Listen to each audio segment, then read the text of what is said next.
Hi, everybody. We're so happy that you have joined us today. And you may see on your screen that I have activated the captions in Google Slides. And I always like to start out by showing people how to do that because it's very easy to do, but many people do not know how to do it or where to find it. And I think it's especially important when we're creating videos to make them as accessible as possible to people. So when you're in present mode with your Google Slide presentation, if you just mouse over the bottom of your screen, which is not working right now.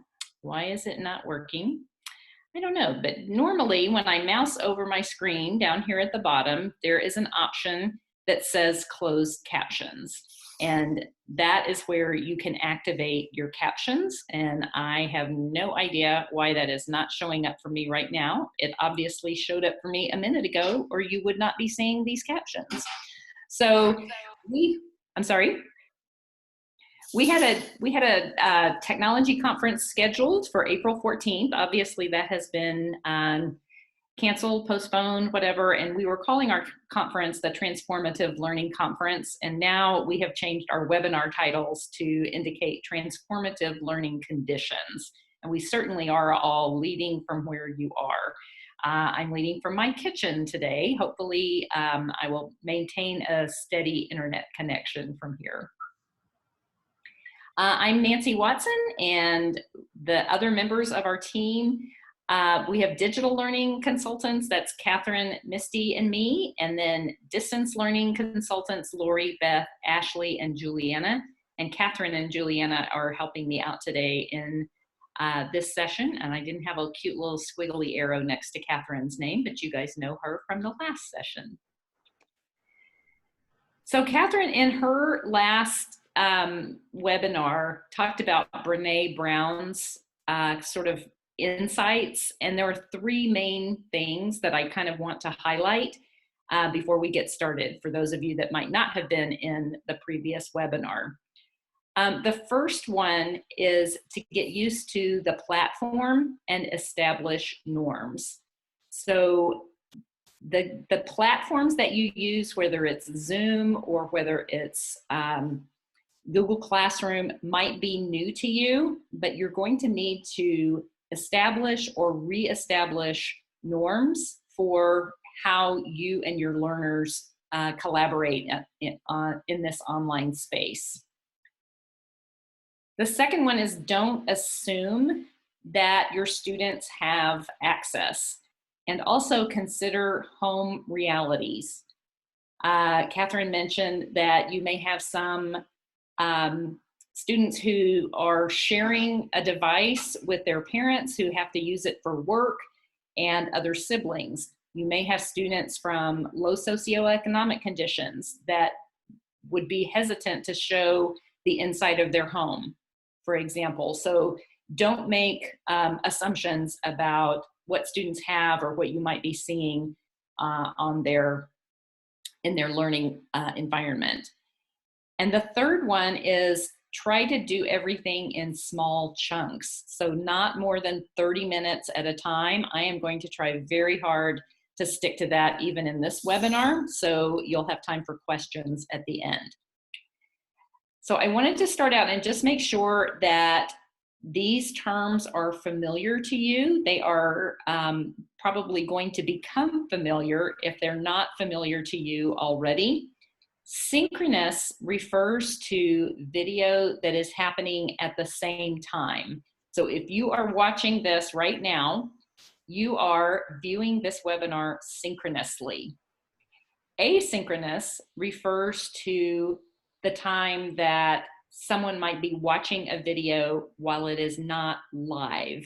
So if you're watching this webinar via a video of the webinar, maybe later tonight or sometime later this week, that would be considered asynchronous. We're going to be looking at two asynchronous opportunities to create video today.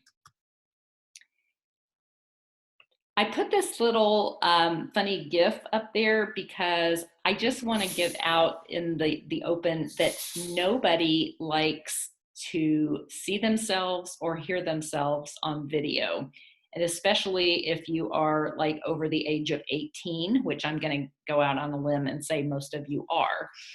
Um, we sound funny. It's an unusual, uncomfortable kind of thing to jump into video when you're used to not having to hear yourself talk. And I just have to say, I've been doing this a really long time now. I still don't particularly like to hear my own voice on recordings, but I have gotten more used to it. So try to get over that.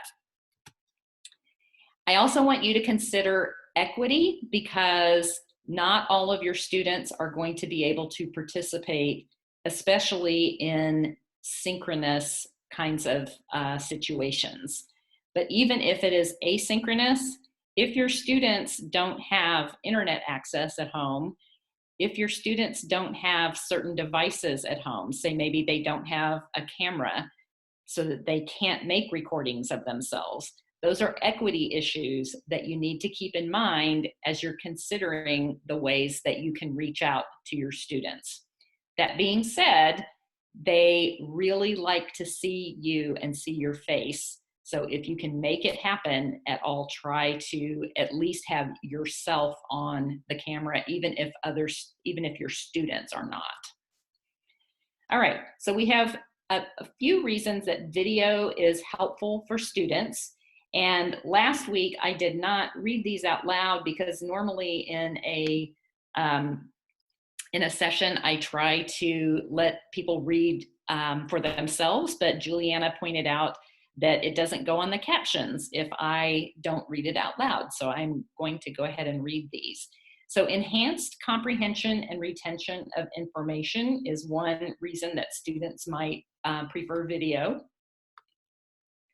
And now I am not able to advance. There we go. Support for multimodal learning. It appeals to multiple learning preferences and can help students understand complex information. I know that sometimes a video will just do the trick when an image or text will not really work for students, especially in an online environment. And it also helps develop digital literacies. And the source for this is How and Why to Use Online Video in Education from dacast.com. The first tool that we're going to look at today is Padlet. And Padlet might be a tool that you are familiar with, but you may not be familiar with the fact that there is a video option in Padlet. So this is going to be a little bit tricky, but I think that it worked last week, so I'm going to hope that you guys will be able to work with me and figure this out as well. So one reason to use Padlet, or actually several reasons, it is very easy to record from any device. It has a very intuitive interface. You don't have to do any kind of uploading or additional sharing. Multiple videos saved in the same place keeps classmates in touch and can contribute to community. And again, keeping in mind those equity issues. And one advantage over Flipgrid, which you may be familiar with, is that there aren't the distractions of the stickers that Flipgrid has. So students kind of stick to the point of the video rather than trying to do all of the decorating that sometimes happens with Flipgrid videos. One thing, they are slightly ambiguous about their FERPA policy. That's the Family Education Rights and Privacy Act. And I would just say, if you are working with elementary students, it's always a good idea to get parent permission for any of these tools. There is not a login required, so that's good, but it's still always a good idea to get parent permission. Another reason that is helpful on Padlet is that you can choose to approve the videos before posting. So if a student does say something inappropriate or decides that they're going to say some bad words, you have the option to approve them before they get posted, and also to filter out the profanity. It will actually replace bad words in a post with a nice emoji, and that is for either text. That's for text posts. This Padlet address that I'm going to share with you is going to be a secret Padlet, and that means that you have to have the link in order to access it. So I would say you're not going to want to make them public. You'll want to make them secret. And I'm seeing several things in the chat and wondering if I should stop and see if there are any questions so far. The main question I've seen is, can you limit the video length like in Flipgrid? Oh, that's a great question. So the video length is 5 minutes, and that is plenty of time. And then someone else was just sharing that they've seen a video showing younger kids to use emojis to cover their face for privacy. They were just sharing that information. Okay, and so I don't think that that is an option in Padlet, but again, for purposes of privacy, you can just make sure that the link is a secret one, and that you have parent permission if that's a possibility. And again, you might just decide that you want to use this for only your videos and not have students participate if their access is an issue. So I'm going to give you a link in just a minute. And we found out last week that when lots and lots of people are contributing to the Padlet at once, it can get a little bit bananas in there. And all of a sudden there'll be a whole lot of sticky notes, and it's hard to locate the one that you just tried to start. So when you click on either the background or the pink plus sign in the lower right-hand corner, you're just going to be looking for a sticky note that looks like this, that is blank. And sometimes it will pop back up to the top of the Padlet, but then just scroll down and see if you can find this blank one. Once you find your blank sticky note, I'll show you in just a second what it's going to look like. But give it just a minute, because, hang on, okay. I'm gonna suggest that you navigate back and forth between the Padlet and this Zoom meeting. So right now I am in full screen and I can't see the Zoom icon at the bottom of my screen. So if that is you, you're going to need to go out of full screen, and it will say probably something like exit full screen, or something like that. When you go out of full screen, you will then be able to see, sorry.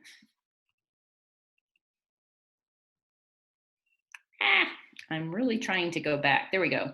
Then you'll be able to see that you have tabs at the top, and you will click the plus sign to start a new, to open a new tab. Okay, so it will require a little bit of digital literacy to go back and forth between this Zoom meeting and the tab that you will use for the Padlet. So let me go back here. And this is the address that you'll use for the Padlet, bit.ly/R10 Padlet, and the only character in that link that is capitalized is that R. So I'm going to give you a minute to get there. I am going to go out of, if I can, I'm going to go out of, no, maybe I'm not, because I can't quite figure out how to do that right now. I'm going to see if you can navigate over to the Padlet, and then back here, when you get to the Padlet and you start a new sticky note, I want you to click the 3 dots and you'll see that you have this option to capture video from your camera. And the question is to share something that is bringing you joy. And I want you to try to get over your fear of video and make a very brief one to post to our Padlet about what is bringing you joy at this moment. And I'm going to stop talking now and give you a minute to do that. I'll see if there are any questions. So Juliana, what do we got? No questions right now. Okay, great.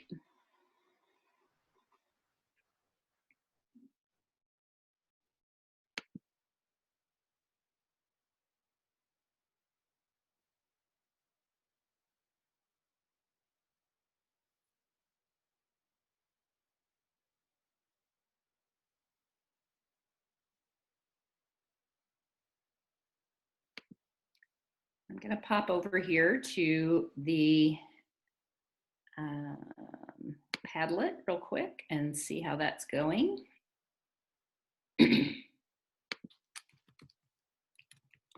Got quite a few posts so far. We are some squares.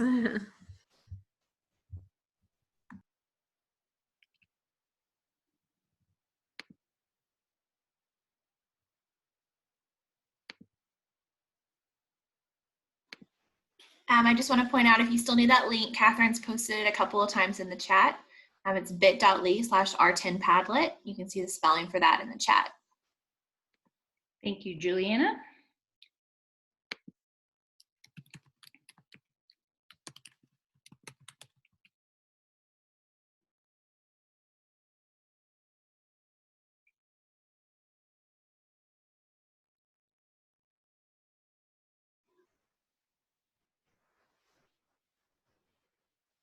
All right, we have a couple of questions saying now they are in and they want to know again how to do a post.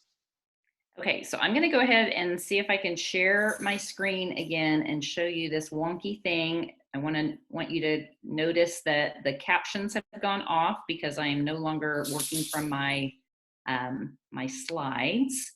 But let me see if I can, oh, there's my dog. And while you're doing that, Nancy, several people are getting a traffic jam message. So do they just need to wait out that message?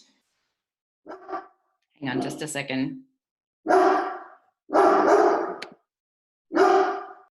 Yes, that was happening. I'm muted Nancy and her dog. But yes, that was happening last week and it was kind of overwhelmed. And so if we have 90 people trying to get on Padlet at the same time, then it may take a little bit of that, or that's what's causing that traffic jam, I think. So a little bit of spinny.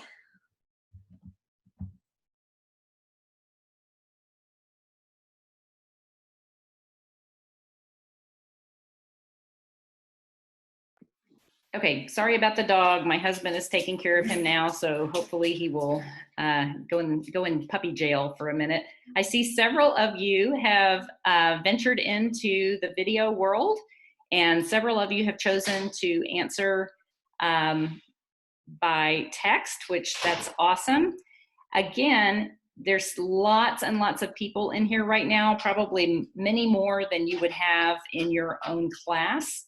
But if you click this plus sign down here at the bottom, it will probably sort of jump you back up to the top. And then when you scroll down again, here is my blank sticky note that I can use. Once I get here to the sticky note, I will click the 3 dots and then choose film. This Padlet updated elsewhere just means that other people have added to the Padlet in the time that it's taken you to get to your sticky note.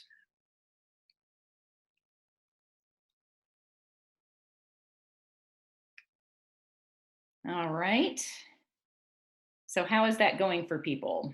Are we feeling like that's a pretty easy way to get a video out to your students?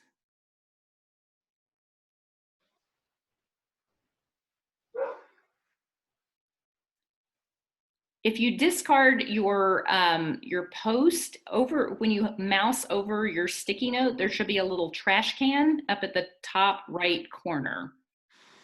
Okay. And again, the traffic is because we have a number of people on this call.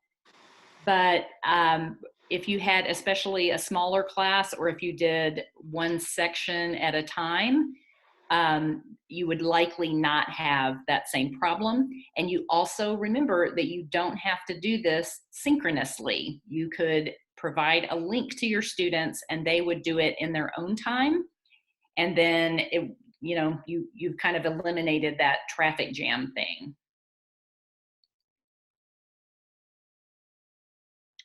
All right, I'm going to see if I can get back over here. That's not the right one. Let me see if I can get back over to my other screen. And looky there, maybe it's still picking up my voice here. I hope that you noticed when you first clicked to add your video that it told you how long your recording would be, that you can start and stop, and that you can re-record before you choose to save your video. So all of those are pretty nice features of the Padlet video recording.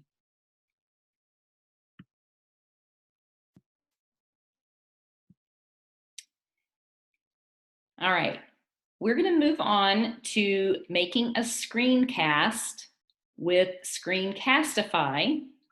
But I want to pause one more time just to see if there are any additional questions about Padlet. There's one question, why is Padlet better than Flipgrid? I don't know that you're necessarily saying it's better, but could you maybe give a comparison of why you would use Padlet instead of Flipgrid? Yeah, that's a great question. I don't think it's necessarily better than Flipgrid. It does have the option of putting things besides video on the canvas. So with Flipgrid, it's only video. And maybe there are times when you or your student would like to add text or would like to add a still picture or any of those other options that you saw when you hovered over the 3 dots for your sticky note, if you remember those. So that's one advantage. And another advantage is the fact that it doesn't allow those sticky, the stickers and the sort of fun things in Flipgrid that can kind of sometimes distract students from what they're really supposed to be working on because they want to find the cowboy hat to put on themselves or something like that. So it's 2 different tools. This is just another option. Flipgrid does require a Google login, and Padlet does not require any login at all. So it might be somewhat simpler for younger students. Maybe not. Flipgrid's gotten pretty popular, so they might already be familiar. Does Padlet integrate with Google Classroom? Well, you would just put the link to the Padlet on your Google Classroom. So when you create a Padlet, it generates its own unique link for you. And then that would be the link that you would copy and paste into your Google Classroom. So I'm seeing a message here that says sharing is paused and I need to bring my shared window to the front. Are you seeing my slide presentation again or no? No, we're just seeing the Padlet window right now. Okay, well, let me see if I can figure out how to do this then. So bring your shared window to the front. How do I do that? Okay, so let me just try stopping sharing and then I'll start over with my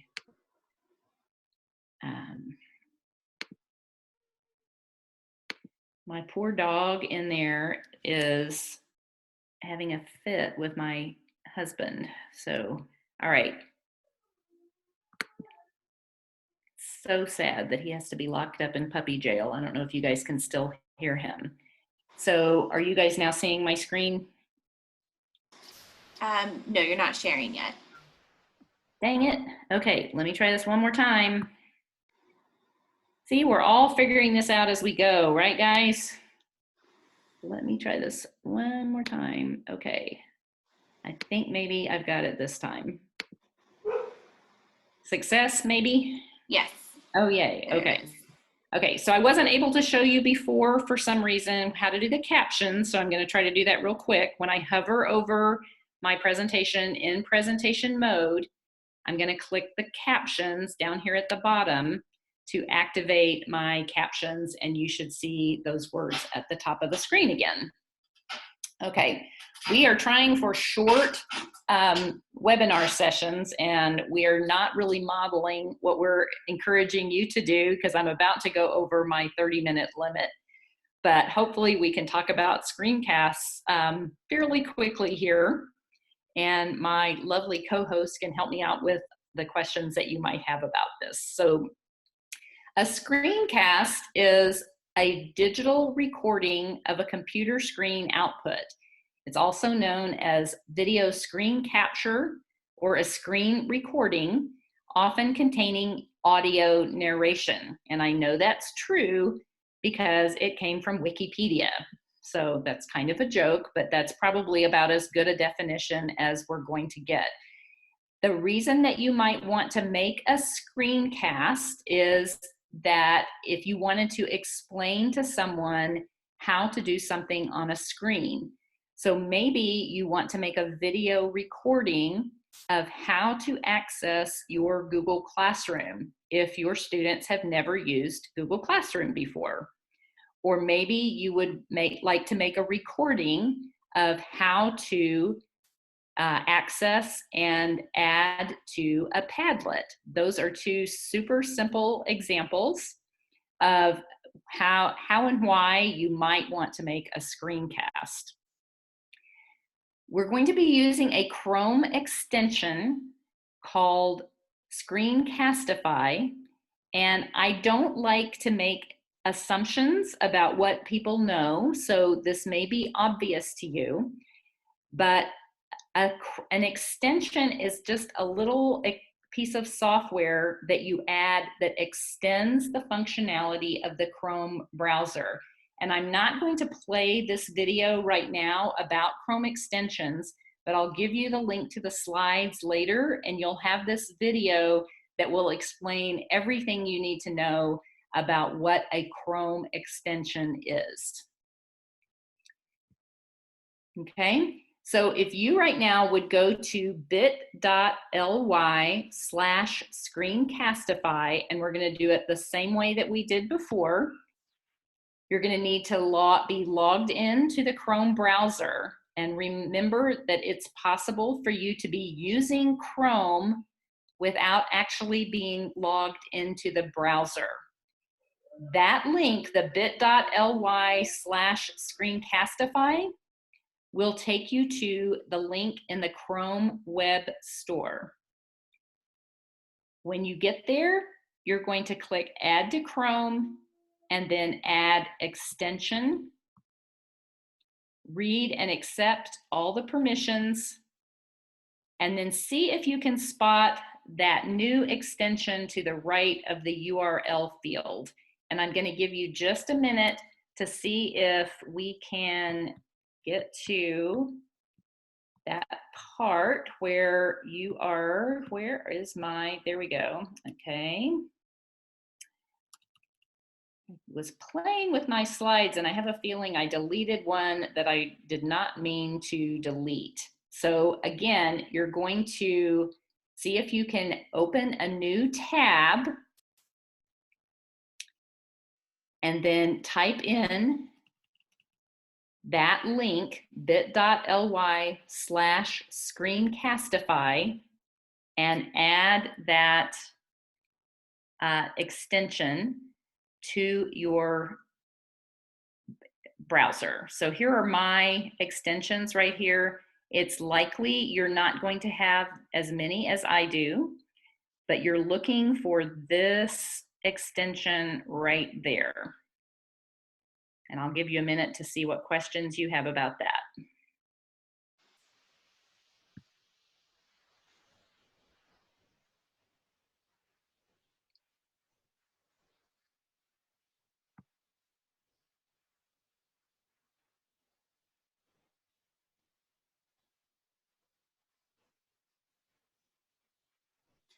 There was a notification that someone got blocked by their administrator. So that's probably your home campus tech department has something about Google Chrome extensions you might need to look into and ask about.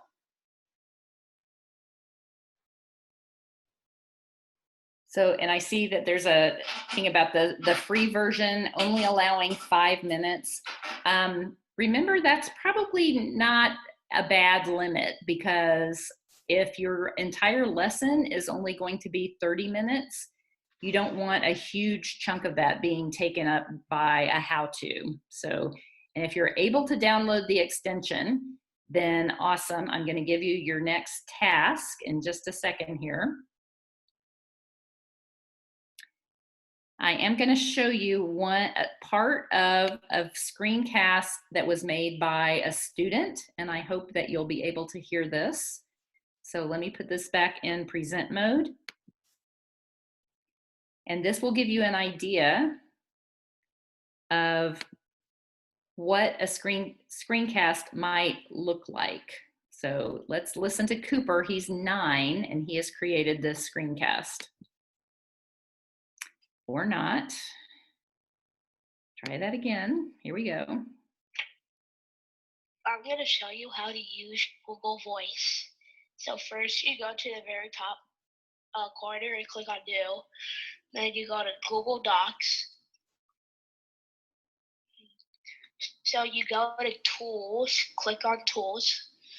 You go to Voice Type In. You see how it's gray right now? It's not picking up anything I say, but if you click on it once, it'll pick. And you have to press allow. Then it'll pick up everything you say. All right, so that's an example of Cooper giving a screencast explanation of how to use the voice typing in Google Docs. Here's what I want you to do right now. Okay, I want you to go back to the Padlet site. So you're going to have maybe 3 tabs open. You'll have the Zoom tab, the Padlet site, and the Screencastify site. I want you to make a short screencast about how to use Padlet. This one is only for you, so don't worry about it, because no one is going to see it except you. I'll give you 2 minutes to work on that, and I'm going to be quiet so you won't hear my voice in the background of your screencast. And then we'll talk a little bit about where you're going to find that screencast and how how you can share it with other people. Any questions before you get started on your task? Okay, I'm going to be quiet and I'm going to give you 2 minutes to make that screencast that only you will see. It's just going to be for practice.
Okay, I'm gonna see if I can invite you to come back to the Zoom webinar.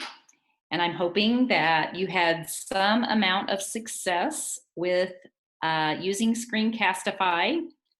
I recognize that because I am on a device that I am not used to, I have kind of did not give you very good directions.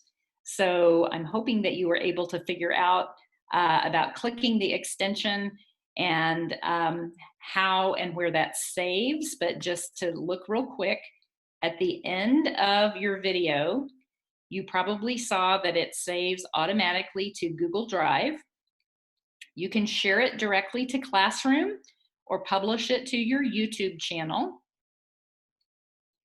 And Screencastify is very nice, and it creates its own folder for you in your Google Drive. So you can go back later and find recordings that you have made in the past. So if you wanted to be sure to give your recording a name before you exit. It will title it automatically with the date and time, but you might want to give it a name so you remember what it is that you were recording about. So one more time, videos can create a sense of community. They help your students feel connected to you, and they love it when you mention them by name. Well, that's one of the things that I've seen over and over on Twitter this week is how much students appreciate being named in the video and being able to see your face. Videos can also help explain content in ways that written or oral instructions just can't do. And after trying many, many times and creating many, many screencasts, I would highly recommend that you kind of go through what you think you will say first and create a script for yourself. It will make the recording session much easier. You guys did not have a chance to do that on this session, but when you go to make a real one for your students, I would recommend that you create a script so that you have something to look at as you're talking. So when you get the recording, or sorry, the slides for this session, when you click this icon right here, this takes you to a playlist on YouTube of how to do Screencastify. So it has the getting started guide and everything that you need to know about how to get started with Screencastify. So hopefully that will be something that is of use to you. Let me go back here.